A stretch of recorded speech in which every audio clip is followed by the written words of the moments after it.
Hello, traders. FX Pip Collector here. Today is Thursday, September 11th, and this is my analysis for the Euro-US dollar, and we are on the 4-hour time frame.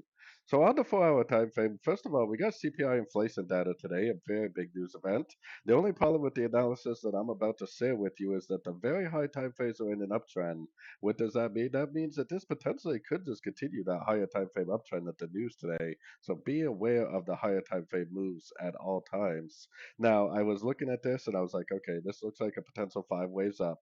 That from that point on, it's extremely corrective. So what if this is the three waves of W, this is the three waves of X, and now we're gonna do something like this for like three waves of Y, because at the middle of next week we have interest rate news, we have rate news for the dollar. So what if the dollar went up and this went down until next week, and then potentially next week is when we get the end of this correction and maybe the continuation of the higher time frame uptrend. So if that's true, potentially we will get a big push to the downside today at the news. If that's true, I would expect it to take out this low and potentially spend the rest of this week and probably the beginning of next week in some sort of a downtrend for the wave Y, or potentially a three-way pattern to the downside for the wave Y. So anyways, don't forget to check out my website linked over here in the corner. And as always, thank you for watching and happy trading.